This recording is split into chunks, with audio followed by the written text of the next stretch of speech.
What's up, y'all, and welcome to the second episode of the Thursday Email Podcast. I'm your host, Tammer. Thank you for spending some time with me today. We're on episode 2. I can't believe we made it this far. I'm giving myself a little pat on the back over here for that because episode 1 really got me. So I'm happy to to be here with another episode. Before I get any farther, I just want to give a quick shout out to NK Music for the intro track and also the background track. It's the same thing. You can find more information about their stuff in the description box if you're listening to this on YouTube, and also in the little description if you're listening to this on Spotify. So on this episode, we're going to get into some actual music talk. If you haven't listened to episode 1 yet, I highly suggest listening to that. That'll just give you a little bit of background music about me, about my musical taste, my musical journey. I talk about Kanye and Late Registration being one of the albums that really got me into listening to music. I talk about how I had an existential crisis in college that got me from being a computer science major to being urban studies major and writing my thesis on music to now. So it's quite the musical journey, and it's a good starting point for getting to know me and my music. But for now, we're going to talk about Playboi Carti and take a little trip back into December 2020, even though I know we kind of all want to leave that year behind.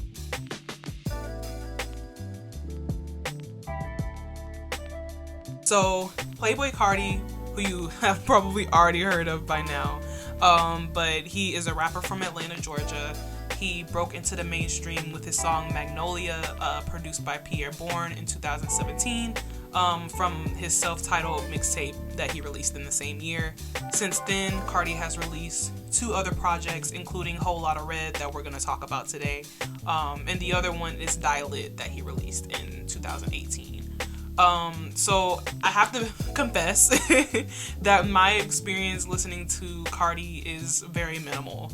I only know of 2 specific times that I've listened to any kind of Playboi Carti verse or song, and one of those was when I started listening to Magnolia very late. I have like a bit of a superiority complex when it comes to music. I don't know where it came from. I don't deserve to have a superiority complex, but I've always just kind of felt weird about listening to really popular songs when they're really popular, because I start feeling weird if I don't like it, and that's happened a couple times, and so I put it off for like months at a time, and then eventually, like, when the hype is gone and I won't feel bad about it not liking it if I don't end up liking it, I listen to it, and then I feel like I can have like more of an unbiased opinion.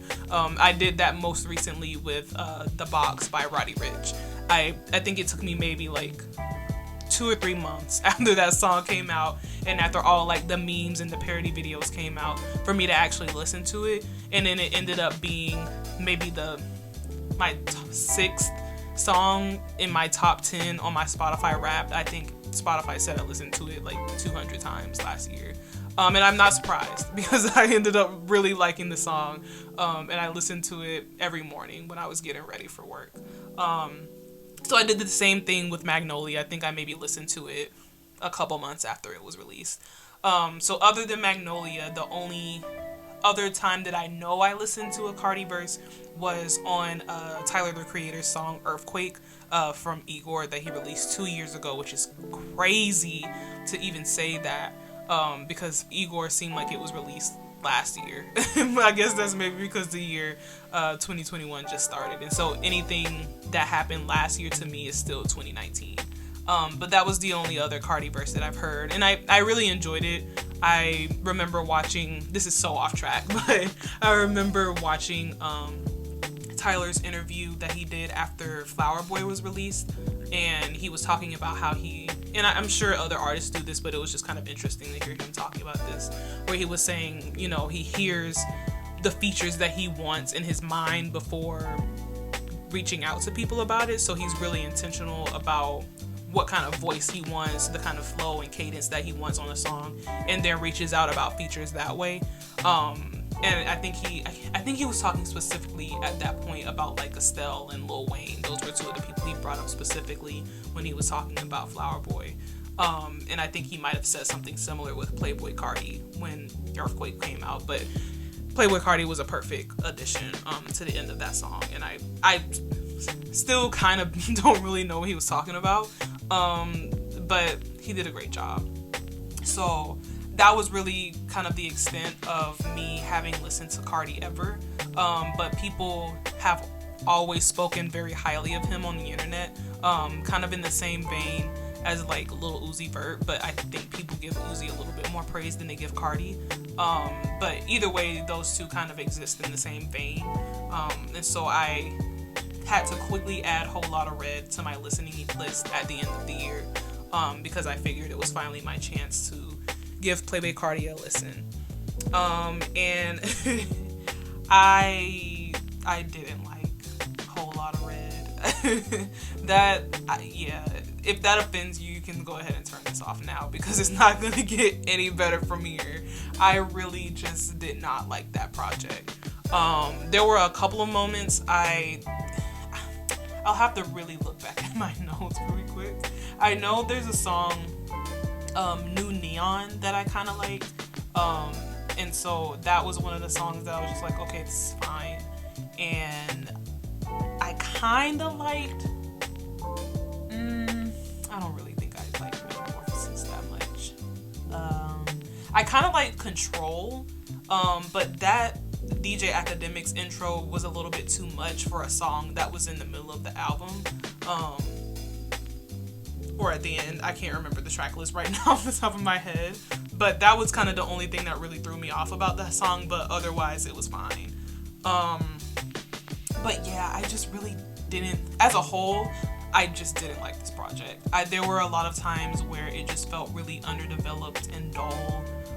There were times where his verses sounded super lazy, and he seemed to rely really, really heavily on the production of the project to do the bulk of the work, which it ended up doing the bulk of the work. I think if anything, that was really the redeeming quality of this project for me, was the production. There were a bunch of different producers on here, and they all did an amazing job. I think that Carti wanted a certain feel on this project that kind of mixed like punk and rock and hip hop and stuff together, with a little bit of like indie, and so he got that with the production. So the production was great, but it just seemed like the production overshined on this project, and that's always when I know that I'm not enjoying it, when I feel like the only good thing that I can say is that the production is good, because I feel like at a very basic level, producers all know what they're doing, if someone's going to choose them to produce their song. But other than that, I just was completely underwhelmed.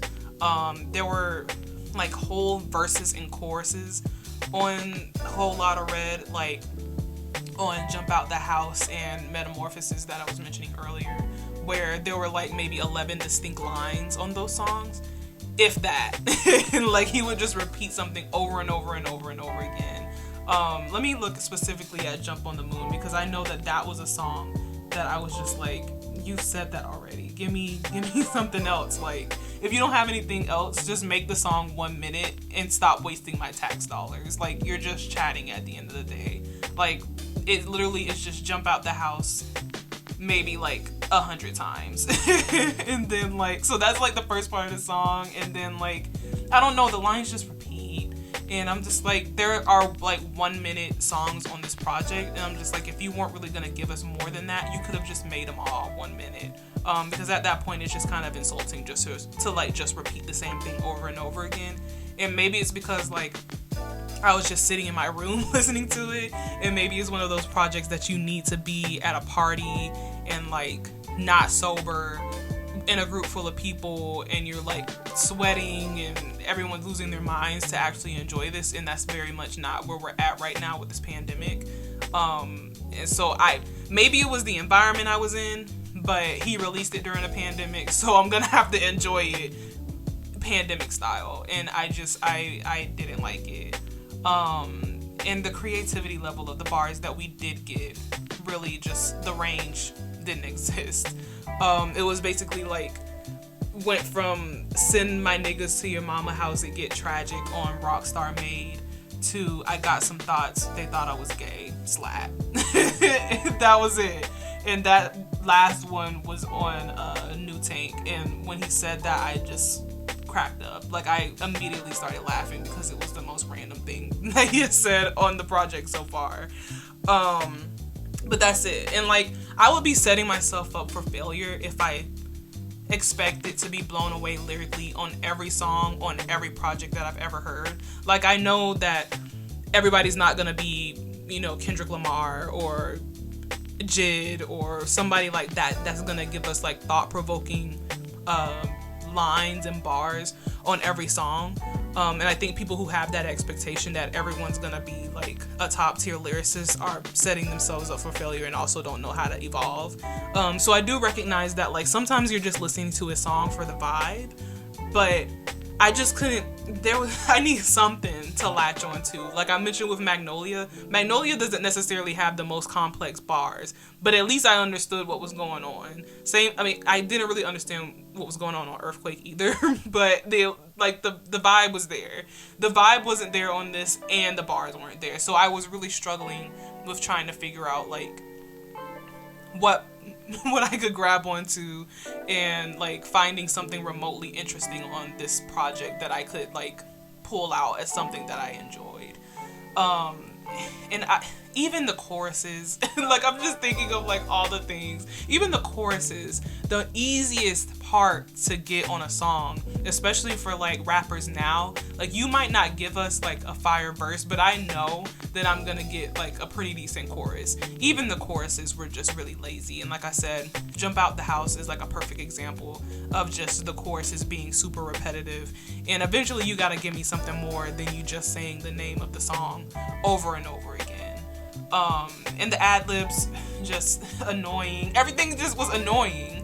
And another thing that was super annoying was when he was talking about his son and would say his son's name in parts of the song. And I'm just like, Iggy Azalea said that you were playing PlayStation 5 with Lil Uzi Vert. So you bringing up your son on this track right now seems like super disingenuous. And I just couldn't get with it. There were like some pretty decent guest spots on this project. Kanye's verse on Go to the Moon was pretty good. Some people were saying that this was like a pre-Jesus Kanye verse. I'm not sure about that or not. But it was decent. He could have kept some of the lines on there, but it was pretty good. Cuddy's verse on Metamorphosis was decent. But unfortunately, the Cuddy hums didn't really hit like they normally do, which is very strange because anybody that's like has been a Kid Cudi fan for any significant amount of time, or even just listens to music where Kid Cudi is on them, like it's a running thing that Cudi's hums are like a warm blanket. Like you're just gonna be all like cozy when they pop up, and everything's gonna be like fine with the world. You're gonna like transport to a whole new place where everything's like sunshine and rainbows, and they just didn't hit like that. Like there was some weird disconnect between the way the hums were coming in and the production on the song. So that was pretty disappointing. And then Future was fine on Teen X. Future's always just kind of like fine to me. I've never been like a huge Future fan. I will say that he gave us a lot on FKA Twigs' Holy Terrain from Magdalene that she released, I think, in 2019. That song is great, and I loved him on that. His voice was perfect for that song. But other than those 3 guest spots in the production, I found it really difficult to want to continue to listen to the project. Like there were times where I started recognizing that the song would be like chorus, verse, chorus. like a song is set up, but when I knew that the chorus was going to be the exact same thing as the iteration of it at the beginning, I would just listen to the chorus and the verse and just skip to the rest of the album. I just couldn't have my time wasted anymore. And it just was, I didn't understand how Carti was giving so little when it was obvious that he didn't think that he was giving that little, but he was giving us absolutely nothing on here. And I think that that's something that like I've really been struggling with when listening to mainstream rap artists. Now, let me just offer that I am in fact gonna get on my like old person hip hop was better in my day like soapbox. That there might be a little bit of that. I can't control that. But not really. It's gonna be just a little bit of comparison. But I'm also like not someone who thinks that mainstream music is inherently bad and underground music is inherently good. There are plenty of like mainstream artists who make really good music and I'm a really big fan of. And there's also some underground artists who need to stay underground. they need to stay there. So there's nothing wrong with being a mainstream artist. But I do think a lot of times mainstream artists get let off the hook because the expectation levels for them sometimes are really low, especially in an era where we're really used to like having somebody for 2 years and then we're on to the next one. And there's also like, you know, a lot of following of a certain formula that mainstream artists do, either a formula that they develop themselves, like Migos with their like triplet flow, or one that they're following from another artist. And so there's people like Young Thug and Lil Uzi Vert that come to mind, and Carti, that come to mind when I'm thinking of people who have made like flows and formulas that people have like kind of caught on to and used that as like a come up. So that's where I'll give Carti some credit. Like I don't listen to his music often. Like I said, I've only listened to a couple verses essentially before listening to Whole Lotta Red. But it's clear from the way that I see people talk about him online and the way that this album moved musically, that he has like a pulse on a formula that people have adapted from him. And so, you know, like I said, it's clear that he and his music are a pretty good indication of where mainstream rap is right now and also where it might be going within the next couple of years. However, like, I think in that there's a level of fluidity that I look for in artists, like, just generally. And I'll talk a little bit about that in the next episode. I'm gonna, again, go a little bit back in time a little and talk about my top 20 favorite albums from last year. And I'll talk a little bit more about what I look for when I'm listening to music and what I'm looking for in, like, my favorite artists. And one of those really important things for me is fluidity. Like, I love artists that can move across different musical genres and different musical spaces effortlessly. And that takes a lot of work and a lot of talent, and you have to actually love and at least like the music making process to be good at that. And someone that I like will consistently use as a perfect example of an artist who had command of music, of like moving through musical space with ease, is Michael Jackson. Prince also came to my mind. The two of them perfect examples, but I'll use Michael because he's the one that I like keep in my head as an example for this. And like he was perfect. Between like 1979 and 2001, he released like 6 main projects. There was another like 7th project that people don't really consider as one of his mains, where they like all ran the gamut of popular black musical styles at that point. And so in the 70s there was like disco and funk that was really taking over the radio and like parties and stuff, and so Michael gave us Off the Wall that was like full of like disco hits. And then in the 80s pop was really popping off, and so we got Thriller and we got Bad, like the most poppy of pop albums that have ever existed. And then in the 90s, which was that was prime Michael Jackson for me. Like, that is my Michael Jackson in the 90s, undefeated, because he started working in a little bit of hip-hop when hip-hop was kind of getting more mainstream. And so he gave us Dangerous, which is my favorite album from him, and he also gave us History, just the second part. The first part is just like a compilation album. And he also gave us Blood on the Dance Floor, which is like a History remix album, but there's maybe like 5 or 6 newer songs on that project that I also really love that kind of get into that little bit of hip hop as well. And so he used that. And then in the early 2000s, when like that very specific like type of slow R&B, You know what I'm talking about. Like that very slow R&B, that 2000s R&B that kind of sounds like 90s R&B, but it's like 2000s R&B. He like worked with people like Teddy Riley and Babyface and unfortunately R. Kelly, who I hate to bring up at all because I think that he just can be forgotten. But in this case, he's kind of significant because R. Kelly was, you know, he was that guy at that point. And so he worked with all of those people to give us Invincible, which was like, you know, like I said, perfect example of like an early 2000s R&B project. And that's how he remained so popular and influential for so long, because he knew how to morph himself. He knew how to use his voice and reach out to people that he, you know, could work with to bring him into like whatever cultural moment was happening at the time, so he wouldn't get left behind. And like I said, Prince is another really good example of that, where there's no Prince project that sounds the same. There's like 15 Prince albums that like all sound completely different, because Prince was constantly reinventing himself, you know, up until he passed. Same with Michael. Like they were both like, they had such a pulse on what they wanted to do, but also like the way that music was going, and they used that to their advantage. And then like on a more hip hop specific level, there's people like, I always bring these two up, but Denzel Curry and Jid, who do similar work, and they're not underground, but I don't necessarily know if they consider, I wouldn't consider them mainstream. I have an idea of mainstream in my mind of like people who I'm constantly hearing on the radio, like in the 2 times a year that I listen to the radio, but the people that I know people know about. And people know Denzel and Jid too, but I'm not gonna hear a Jid song on the radio like that. I'm not gonna hear Diet on the radio like that from Denzel.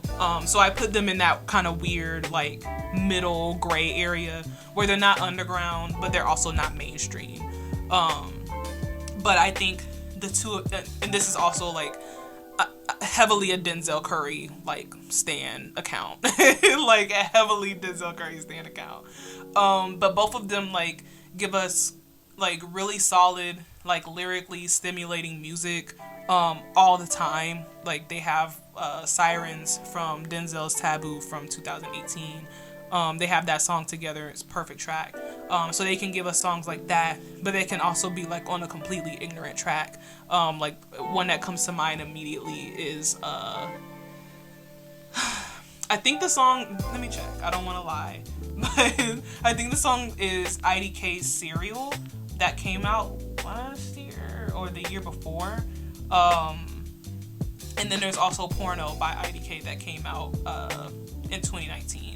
And IDK is also another really good example of an artist who like can give us like, you know, bars and can give you like thought-provoking lyrics, but then also give you a song like Porno or a song like Pizza Shop where he's just giving us bars and giving us a little bit of ignorance. Maybe not Pizza Shop, that wasn't a good example.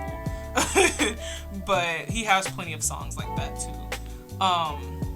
And that, like I said, that takes a lot of skill. It takes skill to move yourself into different spots and you just blend in. Like the best artists to me are the ones that you feel that they have command of their craft like that. And the mainstream sweethearts just can't do that. Like if anything, they, you know, will use producers to get them there, but other than that, they're giving us the same thing on every song. That doesn't mean that they don't have the capacity to do that, but they were brought, you know, into the mainstream because they could produce a consistent project and they could take command of a certain formula, embody a certain aesthetic, and just give us, like I said, consistency. And, you know, that's fine. Like, that's cool, especially, like, if you're just kind of doing it for money, which, you know, some people have said, and that's cool.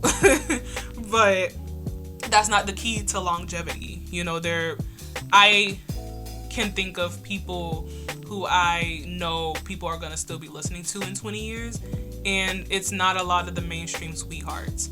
I think a lot about this in like comparison to like fashion and like fast fashion in particular, where you have people like places like Pretty Little Thing or Fashion Nova, or a lot of those like places where you can get shirts that have like crazy slogans on them that no one's gonna care about in a couple years. Like they're really like corny, but they're like kind of cute but kind of not. But places like that, where you can buy, you know, relatively cheap trendy clothing, that is like hot and fashionable right now, but give it a couple years, no one's gonna be wearing that stuff anymore, and a lot of that stuff is either gonna be at Goodwill or it's gonna be in the trash. And like it also was like created by somebody being exploited by cheap labor in another country. So that's kind of where like the metaphor for this breaks down, but the point the point still stands. Like it's a very similar thing. So I use those two, you know, kind of similarly. And I don't know, like I was looking at the lyrics on Genius, because I always look at the lyrics on Genius, especially for people like Carti, where I'm just like, I kind of don't know what you're talking about. And like I also like I need to be like affirmed that I'm hearing what I'm hearing. And a lot of the people in the comments, sometimes I'll look down there, sometimes I won't. But a lot of the people in the comments were saying how there was actually a little bit of contention. There were some people that were saying that, you know, they were really big fans of his and this album just wasn't it for them. But there was also a pretty good chunk of people who were saying like this album is a classic, which I obviously disagree with. And like I'm also kind of wondering, you know, like what does a classic album mean in this era of like fast music, where, you know, you have artists who are dropping either main projects or deluxe projects that have like 25 different songs on them. You can probably name a lot of those tracks, like a lot of those projects off the top of your head. And I blame Migos for this. They probably weren't the first to do it, but they were the first time that I noticed when Culture 2 came out 3 years ago, which again, wild to say that 2018 was 3 years ago. But Culture 2 and Culture, the perfect examples of like that ushering in of a new era, where there's maybe like 12 songs on Culture, but then there's 24 songs on Culture 2. And I didn't listen to half of that album after the first time. Like the good songs, or at least the songs that I like, are like maybe they're like more consistent at the beginning, but towards the middle and the end of the project they get further and further apart. So it's like, to me, that was the beginning of like us getting 25-30 song albums, where you kind of like, it feels like there's not an expectation that you're supposed to be listening to the whole project. Like you're supposed to just like piecemeal and maybe pick 4 or 5 songs, and you can tell which 4 or 5 songs are the ones that you're supposed to like, because they sound the best, and the rest of the project just justifies people making merch or people selling another project under the same name, essentially. And like, to me, it feels weird to call any of that a classic project. Like, can it be considered a classic project if its main goal is just to make someone money? Like, it's fine if you're gonna have a 30-song album, but make it worth the 30 songs. Like, people in the 90s were making music like that was making albums that were 2 hours long. I can't really talk to the like quality of that, but at least they were putting effort into it. Now it just like feels like everybody is just dropping 30-song projects because it's what's happening right now. But it's the intentionality for me, like, behind it. Like, it's cool if that's what you want to do, but I don't know, maybe it's because I just take music more seriously, and like for me, I'm so used to wanting to listen to an entire project. Like, I love listening to entire albums. Like, all of my favorite projects I've listened to like countless times all the way through. I always sit right next to my record collection when I'm recording, and I am looking over and seeing Anderson .Paak's Malibu, Childish Gambino's Because the Internet, Denzel Curry's Taboo, what else do I have over there? A lot of Kanye's projects, J. Cole's KOD, a lot of Tyler's projects, a lot of The Weeknd's projects, MF Doom, rest in peace, his projects. A lot of people like that, where, I mean, they're on the shorter side, so it's a little bit easier. I don't think I've said this yet, but I have like a low capacity for listening to anything over 50 minutes. Like, if your project is gonna be an hour, you gotta split it up. You have to split it up into 2 projects, because I don't have time. I don't have the patience, really. I have all the time. Where am I gonna go? But I don't have the patience to sit here and listen to a project that's an hour and a half long. What did you say in the second half of the project that you didn't already say in the first half? Just split it up. Split it up, or release like 5 singles, and then don't put those on the project. So I have to make like an episode where I just talk about what I need in an album. But the perfect album to me is 12 songs maximum, maybe 14, because sometimes you need to have an intro track and an outro track, and so that takes up some time. And then you have like, you know, your 12 main tracks, and then if you need to have it split up into 3, fine, but 12 songs maximum like 50 minutes. If you need the extra 3 minutes, cool, but 50 minutes max, and that's it. You get in and get out. You get in and you get out. And I think like I got really spoiled by that in like 2018. There were a lot of like shorter 2017 and 2018, there were a lot of shorter, like really amazing projects that came out. And so all of these like 30-song projects have like really been stressing me out, because I'm just like, I want to check those out because there's a lot of people that I haven't listened to before, but the projects are just so long. And I almost didn't listen to a whole lot of Red because this project is so long. It's an hour long, and what did he really say in it? I couldn't tell you. Like, I don't really I listened to that project a couple days ago, and I don't remember it. Like, I actively am looking at my notes because I'm just like, I have to remind myself about how I felt about a track, because I just don't remember it. So it was 24 songs, but what did I get out of it? Not a whole bunch. So I have like a 1 to 5 like rating scale that I use on thursdayeatmile.com, which you should go visit.